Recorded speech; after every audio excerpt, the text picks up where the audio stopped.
नमस्कार। आज की चर्चा में हम 28 जून 2025 की कुछ ज़रूरी और दिलचस्प जानकारियों पर बात करेंगे। जी हाँ। हमारे पास कई तरह के स्रोत हैं, जैसे राष्ट्रीय खबरें हैं, अर्थव्यवस्था है, पर्यावरण और हाँ, मौसम का भी कुछ अजीब हाल है। कोशिश यही है कि इन सब में से काम की बातें निकालें, समझें कि चल क्या रहा है। बिल्कुल। तो चलिए फिर शुरू करते हैं। सबसे पहले दिल्ली का मौसम।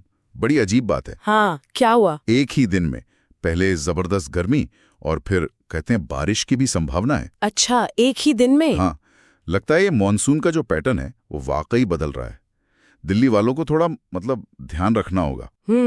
ये तो काफी असामान्य है ना? और देखो, मौसम की तरह ही अर्थव्यवस्था में भी कुछ ना कुछ चलता रहता है। अच्छा, क्या खबर है? दूसरी तिमाही में ऑफिस स्पेस की जो मांग है उसमें 11% की बढ़ोतरी हुई है। ओह अच्छा, 11%। हाँ, अब ये सिर्फ एक नंबर है या इसके पीछे कोई बड़ी कहानी है? क्या लगता है? देखिए, ये आंकड़ा वाकई दिलचस्प है। ये सिर्फ ये नहीं कि इकोनॉमी ठीक हो रही है, बल्कि शायद काम करने के तरीके बदल रहे हैं। जैसे?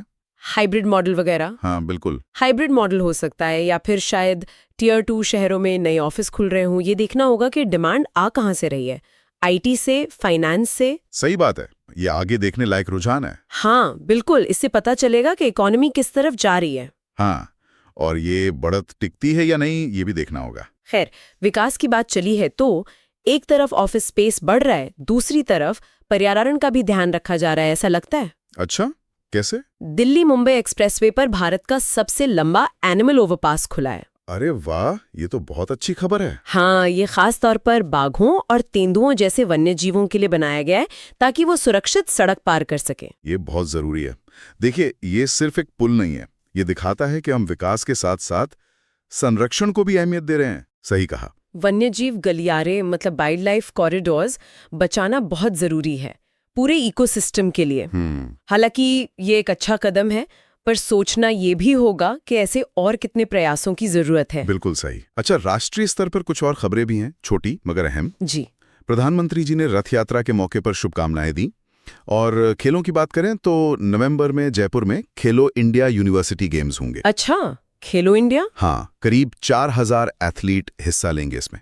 बड़ा इवेंट होने वाला है। अच्छी बात है। और एक खबर है केरल से, शायद बहुतों का ध्यान खींचेगी ये। केरल? लॉटरी की बात तो नहीं? हाँ, वही कारुण्या KR 712 लॉटरी। पहला इनाम पूरा 1 करोड़ रुपए। अरे बाप रे, 1 करोड़? हाँ, लेकिन कहानी में ट्विस्ट है। अच्छा, क्या? जीतने पर 30% तो सीधा टैक्स कट जाता है और 10% एजेंट का कमीशन भी। ओहो, मतलब हाथ में काफी कम आएगा। हाँ, और बड़ी रकम हो तो सीधे बैंक जाना पड़ता है, ऐसा नहीं कि कैश मिल गया। हाँ, ये जानना जरूरी है। मतलब लॉटरी का जैकपॉट तो बड़ा दिखता है, पर असलियत थोड़ी अलग होती है। टैक्स, कमीशन, प्रक्रियाएं, ये सब भी है। सही। ये पूरा सिस्टम समझने लायक है। बिल्कुल। इससे पता चलता है कि राज्य कैसे पैसा कमाते हैं और जीतने वाले को असल में मिलता क्या है। अच्छा, देश से बाहर निकले तो अंतर्राष्ट्रीय स्तर पर भी कुछ चल रहा है। थाईलैंड कंबोडिया सीमा पर कुछ तनाव की खबरें हैं। ओह, अच्छा। लेकिन एक ज्यादा बड़ी कूटनीतिक बात हुई है भारत को लेकर। भारत ने SCO मतलब शंघाई सहयोग संगठन की मीटिंग में, हाँ, SCO, वहां रक्षा वक्तव्य का जो मसौदा था उस पर साइन करने से मना कर दिया। अच्छा, क्यों? क्या वजह बताई? जी, PIB यानी प्रेस इन्फॉर्मेशन ब्यूरो के अनुसार भारत का मुख्य जोर इस बात पर था कि आतंकवाद पर जवाबदेही तय होनी चाहिए। मतलब कोई ढिलाई नहीं? हाँ, भारत ने साफ कहा कि आतंकवाद के मुद्दे पर कोई समझौता नहीं हो सकता। ये भारत की जो विदेश नीति है उसकी प्राथमिकताएं दिखाता है। और यहाँ ये साफ कर दे कि हम सिर्फ जानकारी दे रहे हैं जो स्रोतों में है, किसी का पक्ष नहीं ले रहे। बिल्कुल, ये बताना जरूरी है। तो कुल मिलाकर आज हमने क्या क्या देखा?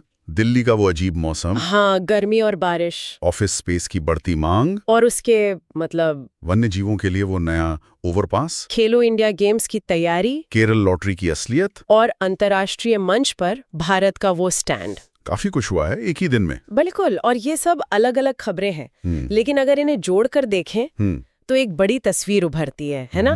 सोचिए, एक तरफ हम जानवरों के लिए पुल बना रहे हैं, अर्थव्यवस्था को देख रहे हैं, और दूसरी तरफ आतंकवाद जैसे मुद्दे पर बिल्कुल साफ स्टैंड ले रहे हैं। हाँ। ये सारी चीजें मिलकर आज के भारत की जो प्राथमिकताएं हैं, जो चुनौतियां हैं और जो उम्मीदें हैं, उनके बारे में क्या कहानी कहती है, ये सवाल सोचने लायक है।